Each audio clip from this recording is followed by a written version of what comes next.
പരമാധികാര റിപ്പബ്ലിക് രാജ്യമായി മാറിയിട്ട് ഇന്ന് 75 വർഷങ്ങൾ പിന്നിടുന്നു. സ്വാതന്ത്ര്യത്തെയും ജനാധിപത്യത്തിന്റെയും ആഘോഷമാണ് റിപ്പബ്ലിക് ദിനം.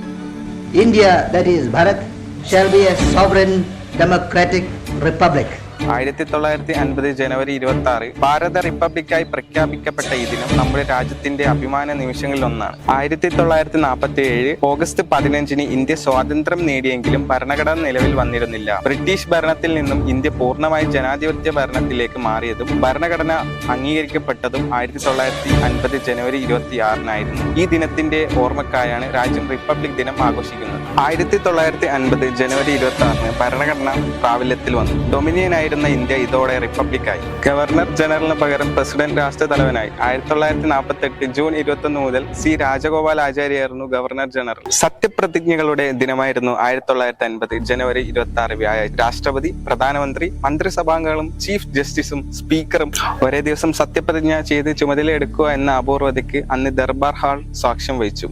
ഭരണഘടന ശില്പി എന്ന് വിശേഷിപ്പിക്കുന്ന drafting committee chairman doctor BR Ambedkar രാസപ്രയോഗം ചെയ്ത കട്ടിക്കടലാസിൽ എഴുതിയിട്ടുണ്ടായിരുന്ന ഭരണഘടന 1000 വർഷം കേടുകൂടാതെ ഇരിക്കുമെന്നാണ് പ്രതീക്ഷിക്കപ്പെടുന്നത്. ലോകത്തിൽ എഴുതപ്പെട്ട ഏറ്റവും വലിയ ഭരണഘടനയാണിത്. ഭരണഘടനയിൽ പ്രധാനമന്ത്രി ജവഹർലാൽ നെഹ്റുവും മറ്റും ഒപ്പുവെച്ച ശേഷമാണ് ഭരണഘടനാ നിർമ്മാണ സഭയുടെ അധ്യക്ഷനായ ഡോക്ടർ രാജേന്ദ്ര പ്രസാദ് ഒപ്പുവെച്ചത്. ഭരണഘടനാ നിർമ്മാണ സഭയുടെ അവസാന സമ്മേളനം 1950 ജനുവരി 24 1949 നവംബർ 26 പാസാക്കിയ ഭരണഘടനയിൽ 13 മലയാളികൾ ഉൾപ്പെടെ 254 അംഗങ്ങൾ ഒപ്പുവെച്ചു. രാജേന്ദ്ര പ്രസാദിനെ ഇന്ത്യയുടെ ഇടക്കാല രാഷ്ട്രപതിയായി തെരഞ്ഞെടുത്തു. രാഷ്ട്രപതി സ്ഥാനം ഏറ്റവും കൂടുതൽ കാലം വഹിച്ചതും ഇദ്ദേഹമാണ്. പ്രധാനമന്ത്രിമാരാൽ സമ്പന്നമായിരുന്നു ഇന്ത്യ. വിവിധ സംസ്ഥാനങ്ങളിലെയും നാട്ടുരാജ്യങ്ങളിലെയും ഭരണാധികാരികൾ പ്രധാനമന്ത്രി എന്നാണ് അറിയപ്പെട്ടിരുന്നത്. പറവൂർ TK നാരായണപിള്ള, കൊച്ചിയിൽ പനമ്പള്ളി ഗോവിന്ദൻ മേനോൻ, TK നായർ, ഇക്കണ്ട വാര്യർ, തിരുക്കൊച്ചിയിൽ വീണ്ടും പറവൂർ TK നാരായണപിള്ള എന്നിവരൊക്കെ പ്രധാനമന്ത്രിയായി. ഇന്ത്യ റിപ്പബ്ലിക് ആയതോടെ അന്നത്തെ പ്രധാനമന്ത്രിമാരെല്ലാം മുഖ്യമന്ത്രിമാരായി. 1950 ജനുവരി 25 ഇന്ത്യൻ തെരഞ്ഞെടുപ്പ് കമ്മീഷൻ ഔപചാരികമായി രൂപീകരിക്കപ്പെട്ടു. പശ്ചിമ ബംഗാൾ ചീഫ് സെക്രട്ടറി ആയിരുന്ന സുകുമാർ സെന്നിനെ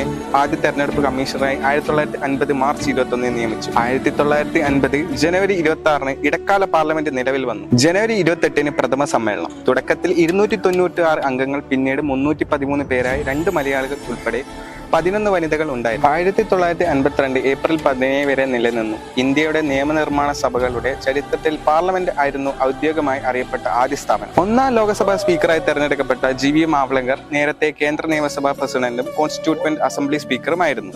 പുതിയ ഭരണഘടനാ പ്രകാരം പൊതു തെരഞ്ഞെടുപ്പ് നടത്തി രാജ്യസഭയും ലോക്സഭയും ഉൾപ്പെടുന്ന പാർലമെന്റ് രൂപീകരിക്കുന്നതുവരെ ഇടക്കാല പാർലമെന്റ് പ്രവർത്തിച്ചു. 76ാമത് റിപ്പബ്ലിക് ദിനം ആഘോഷിക്കുമ്പോൾ ഇന്ത്യ ജനാധിപത്യ റിപ്പബ്ലിക്കായി മാറിയ തുടക്കം മുതൽ ഇന്ന് ആഗോള തലത്തിൽ ശക്തമായ രാഷ്ട്രമായി വളർന്നതുവരെയുള്ള യാത്ര നമ്മുടെ ചരിത്രത്തെ സ്മരിക്കുന്നതോടൊപ്പം ഭരണഘടനയിൽ ഉൾക്കൊള്ളപ്പെട്ട സിദ്ധാന്തങ്ങളെ സംരക്ഷിക്കാനുള്ള പ്രതിജ്ഞ കൂടി പുതുക്കുന്നു. സമത്വം, നീതി, പുരോഗതി എന്നിവയെ പ്രതിബിംബിക്കുന്ന ഭാവിയെ സാക്ഷാത്കരിക്കാൻ ഒരു പ്രചോദനം കൂടിയാണ് ഈ ദിനം. കൂടുതൽ ആഴത്തിലുള്ള ദേശസ്നേഹം വളർത്തുന്നതിനും ശക്തവും ഐക്യവും സമൃദ്ധവുമായ ഒരു ഭാരതം രൂപപ്പെടുത്താനുള്ള പ്രതിബദ്ധതയ്ക്ക് കൂടെ ഒരു പ്രചോദനം നൽകുന്നതാവട്ടെ ഇനി അങ്ങോട്ടുള്ള ഓരോ ദിനങ്ങളും.